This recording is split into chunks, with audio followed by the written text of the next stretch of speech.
Hey, everybody, welcome to the Dream Big podcast. I'm so hoping that it was a terrific week for you. I don't know if you are stuck in traffic or you're jogging, because I'm just jiggling thinking you might be jogging. But I have a friend on, and that's the favorite part of doing a podcast is you get your buddies on. And Beth Moore is with us. And Beth, welcome to the podcast. Bob, I could not be more delighted. I mean, from the time that I awakened today, knowing this was the day we were going to be on here together, you're the kind of person that just makes people smile. I mean, really big, the kind where your kind of cheeks get a little bit frozen there. But I just looked so forward to it. I knew it was going to be fun. That much I knew. Yeah, I think I'm talking to you from the Oaks.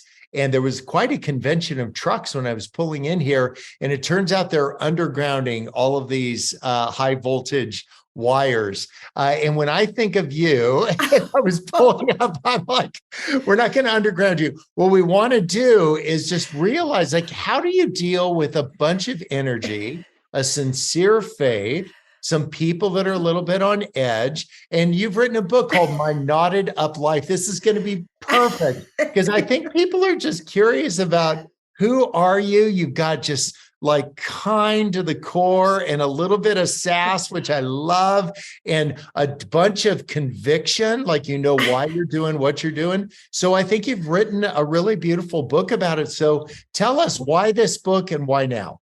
Well, I think that what you were saying, if I could rewind you back about 2 minutes, is that I am wired. And Yes. I think that does tend to be true.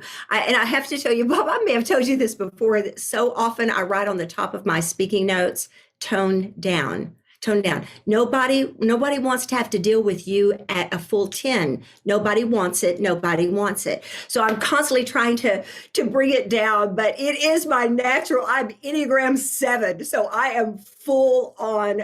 I love to be with people. I love to serve people. And yes, I am a person of conviction, but you know what makes a person of conviction a fairly complicated individual is when they have compassion in equal amounts with their conviction. And then it's just kind of like free for all, which is why the name of the book is All My Knotted Up Life. And it relays a little bit of that. The title does, in that what I mean by that is it just all gets so knotted up sometimes.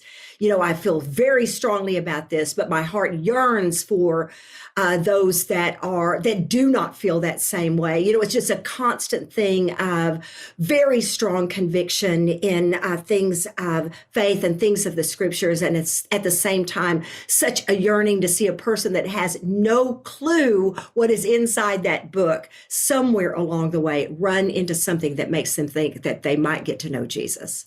Yeah, bingo. I think everybody just comes from different places. I didn't grow up in a church. And so I wasn't against people in church. I wasn't for them. I was completely indifferent.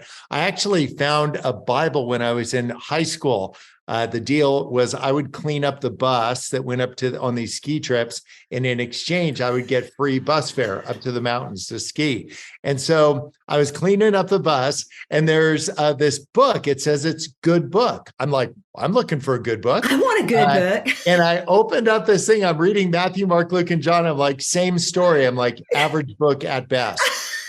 Because I didn't know anything about like what this was. And then I met some really fouled up people as flawed as I am, and that actually faith was a big deal for them. And I felt like, gosh, if there's room for them, and I know how screwed up they are, then maybe there's some room for me. And so sometimes that sense that you need to get it all together and then like do something with your faith. I want to say like, man, I want to be exhibit A. And I think that might be part of the arc of why you wrote this book at this time. Absolutely. And Bob, interesting. I love when this happens. And I think that many of us who have these varied backgrounds and experiences, I think that we are drawn together because we find one another's stories so intriguing. But I am the absolute opposite in that I never knew anything else but church. It was something that was as fundamental to me as my last name. I lived in a very unstable environment. And so to me, the structure of that, I might say even the legalism of all of it, that was where I thought, well, this is what it means to be good. And well, of course, I never could live up to it. I was so messed up, but I had to, in many, many ways, get out more. I knew this one world so well, and yet it was a very small part of a very large world. So yes, I have had a very broad spectrum of experiences that have caused me to have a very sensitive heart to people who are struggling, especially because for me, Bob, I said this to somebody the other day, and I knew that I just about crestfallen them, but I don't know how to say that in 65 years of living, I have yet to fix. And it seems like, Lord, this is a long trajectory. And still, I really, when I pictured what I'd be like at this age, it was a lot better than this. Yeah. What's kind of interesting is you see these things and somebody listening, and you have, for instance, a disproportionate reaction to something. It's some like small offense, and then you just have a cow over it. You could just say, what I'm learning is I try to figure out what is that connected to. Because Yes. I'm reacting just a small offense. Yes. I'm reacting to my whole life. That's right. Reacting to something I was trying to control in my life, or somebody was trying to control me. And I don't like being controlled, and most Enneagram 7 don't. No. And so if you react big time, you're like, this is what me reacting against everybody in my life who's tried to control me. And we might say trying to help us. Sometimes they're just trying to help me, and I'm still going, Lord, oh, that feels like control. So I get it in every way. Oh. Yeah. And so when that happens, I find like your books are ones that I've told other people, it's like the right book at the right time. I don't know if you knew this, but the last book that you wrote, or maybe it was one before that, but about vines. Yes, last one. Yeah. That one, we planted a vineyard, and I was literally reading your book as I was planting the vineyard, and you were part of me wanting to plant a vineyard. 50,000 bottles a year. Stop it. Vineyard, and I don't drink wine. You have got to be kidding. Isn't that fun? You should come and help me pick. Okay, so I've done a couple of curricula since then. I've done 2 Bible studies since then, and one work on prayer. But my last trade book, you're exactly right, was Chasing Vines, came out in 2020 and was one of the most thrilling writing journeys of my life. So infected me, Bob, that to this day, I think about the concept constantly. And I'm the same way in that I want to see something through to its end or to its ultimate. So I'm not the least bit surprised. It doesn't matter if you like wine or not. If you get drawn into that whole metaphor, you're wanting to see what takes place, this miracle that takes place. And what I've always done, Bob, and I know you've done the same thing, I've written out of my current place, out of whatever in that time. I've never asked a group of people. I have nothing against it, but I've just never asked a group of people, what would you like for me to write on next? And I've always gone from my own gut, from something that the Lord was doing in my life. And for now, and this is what I hope, if you said to me, okay, Beth, this is a different book. This is a memoir. What would you say if with Chasing Vines, I went and put in a vineyard? What would you say you would want someone to do? And I would say that I would want someone to have the courage enough to look at the goodness of God in the course of their lifelong journey, that in the midst of all the upheaval and what happened for me, I couldn't have imagined really doing it. I toyed with the idea some years ago. I thought maybe one day I will, but I didn't know if I'd ever see it through, because what I was afraid of, Bob, I was afraid that I was going to discover that at the end of the day, everything that had gone wrong in my life, and no few things have, everything that had gone wrong in my life, that the one common denominator was me. In other words, I was what was wrong with my life. And so tying it together, I thought it's going to be overwhelming. I'm going to look at all this and think, what a train wreck. But, and there was a lot of that. There was a lot of, dear Lord, moments of, God, have you ever been gracious and merciful to me. But I could also then see the beauty of how it was all strung together. And that's what I would want to say to somebody. We always wish we could trade off stories with someone. I thought, well, I don't have a good story. I come from so much baggage, but God sees to it. If we trust him, he sees to it that at the end of the day, not a bad story at all. Not if he gets glory from it, and not if we just had courage enough to trust him. So I'm hoping that next time that somebody tells me, well, I ended up writing my own memoir, so be it. So be it. Ask the Lord to tell you his story of you.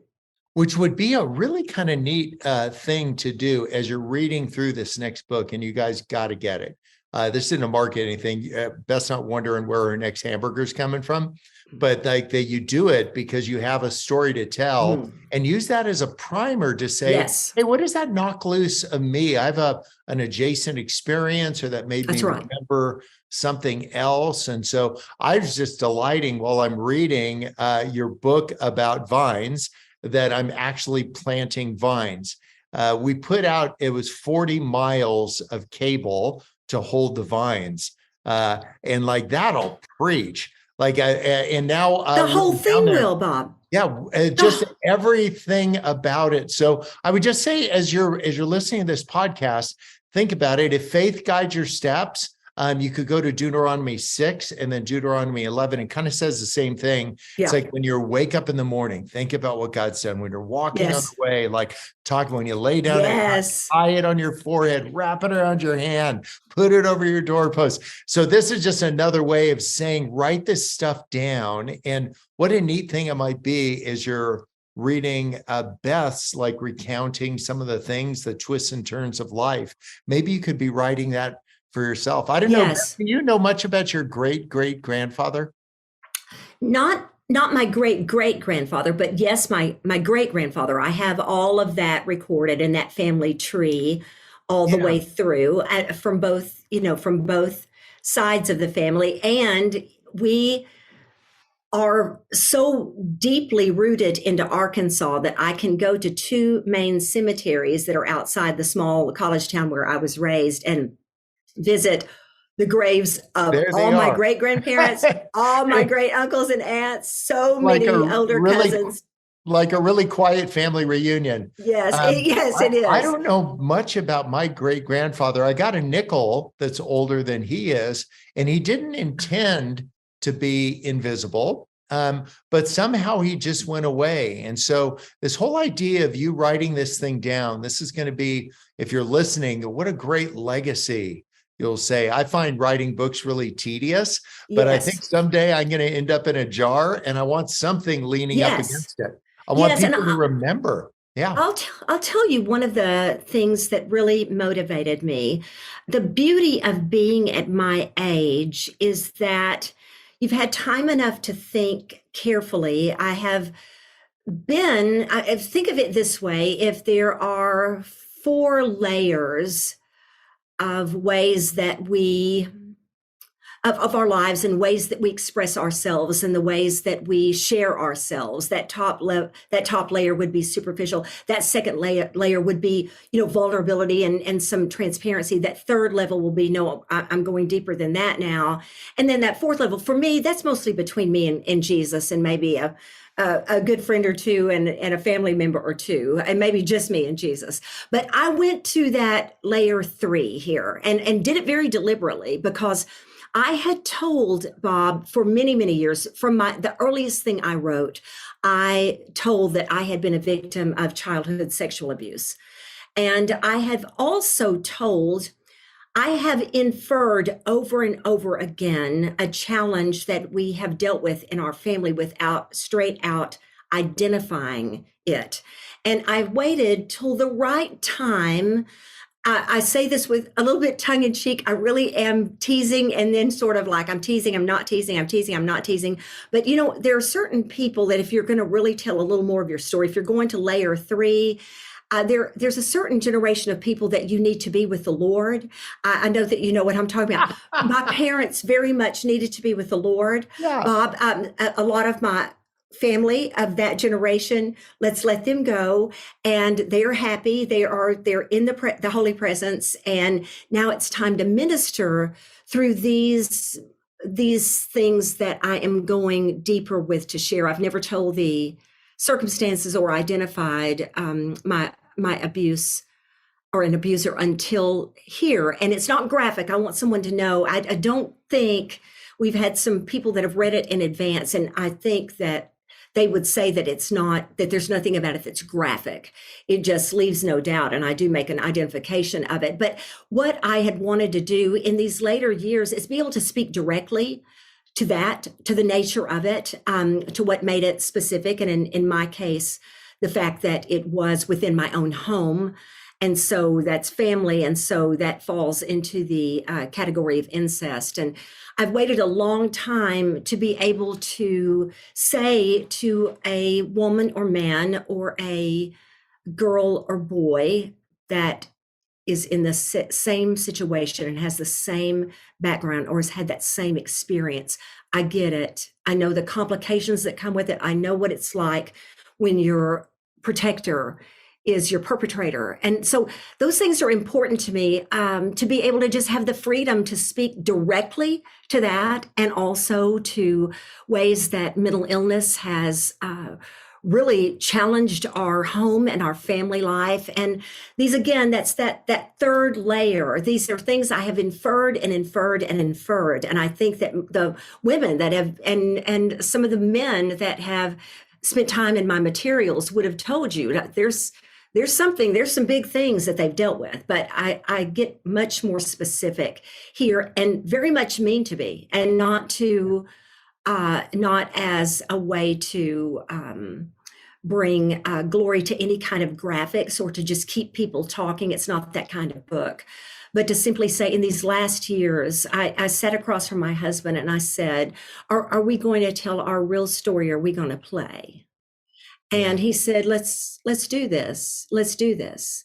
Yeah. And so I said, what do we have to lose in our senior adult years to say, this is where we've been. These are the places that God has carried us. And listen, we are still alive and kicking. And so that was very important to me. I will forever be glad I got to tell this layer of it.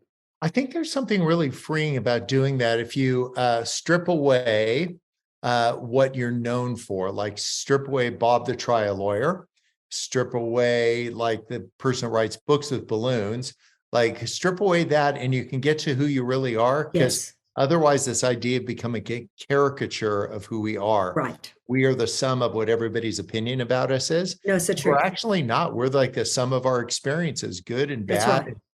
Puzzling, and the ones that you have shelves for, and the ones you need to go find a carpenter to build a shelf for you to say. Yeah, it's the truth. And Bob, and I know that we so have this in common, and you would be able to say this better than I will, but I want people to make it so bad. I just want people to make it. And if saying, listen, I get this. This is a real This is a big one. This is a big one. And I just need you to know, I have been in some of this with you, and I want to tell you that God has been faithful to me. I just want people to know that there is just nothing that makes our lives to have zero value, that we are so precious to our Creator. And so known by him. And I just want to encourage somebody that you have not gone so far, you are outside the reach of the love of God, that he knows exactly where you are, and he has every desire to come to your rescue and to mine. I really think God's trusted you with the ability to guide people through some really hard things, and you're like full of fun, and I am too. But then to be able to just say, hey, can we just like pause and we can talk about Yes. serious stuff. We can still have a background, an arc of joy and hope, and but to just say, let's find a wide spot in the road and just have Yes. a conversation. We'll find some joy too, but to just have those conversations. I really trust Yes. you to have those. As you're Yes. listening to this, some of you are like breathing a little bit less deeply, like a little bit more shallow, because some of this is like connecting to some other Yes. stuff, whether it was big stuff or little stuff by somebody else's standards, but it was a big thing to you. And that's the only thing that matters. It's not That's about right. comparing pain is pain is pain. Like the sweet That's Maria right. reminds me that he doesn't grade this stuff on a curve. It's just what it is. But I hope what you'll do is you'll read Beth's book, and then it will unlock a couple things that you can say, hey, listen, I need to find a safe person to talk to about it. Exactly. And Bob, I just listen, I can't just be serious from beginning to end of any material that I've ever written. So what I would say is, okay, depending upon your story and your losses, just like I've lost loved ones and stood over coffins, just like many of you have, most of you have, but I have also, for whatever reason, I have laughed my head off in this journey with God. And he has just given me what my brother says is that we have a very deep appreciation for the absurd. So while you may tear up here and there, depending upon what is tender to your heart as you read this, if you choose to, I also want to tell you, I hope you will laugh and that you will laugh hard. So I'm never going to drag you anywhere that we might shed some tears together that I also hopefully will not laugh really hard with you. Yeah, I think somebody was asking me, like, tell me about Beth Moore's books. And I would say that you are somebody that helps people laugh, helps people cry, and helps people think. And so think of that as you're making your way through this book is a series of writing prompts, like 65,000 words of writing prompts to say, hey, what's your story? Picture Yes. Beth in the room, a safe friend saying, what's your story? And if you need to access that story by having somebody who knows how to deal with some trauma, then maybe go find a trusted counselor, Yes. somebody Yes. A that's therapist. really good. Don't make it amateur Yes. night. Don't find a really good friend, because this isn't No. amateur stuff. It's No. big stuff. And so I'm just so glad that this book is out. Can you hold up for I those that are can. watching this on YouTube? Can you show me the Okay. And book? Let me see this thing. I was just telling Yes. Bob, you who we're getting to serve today. I was just telling Bob, I've just seen it myself. Come So it's on. really, really fun to be able to show it to you. Now I got to tell you one other really funny thing about it, because you see these are my brothers and sisters Yeah. and me. And when Keith, my husband, who is absolutely hilarious, I mean, God assigned this man to me.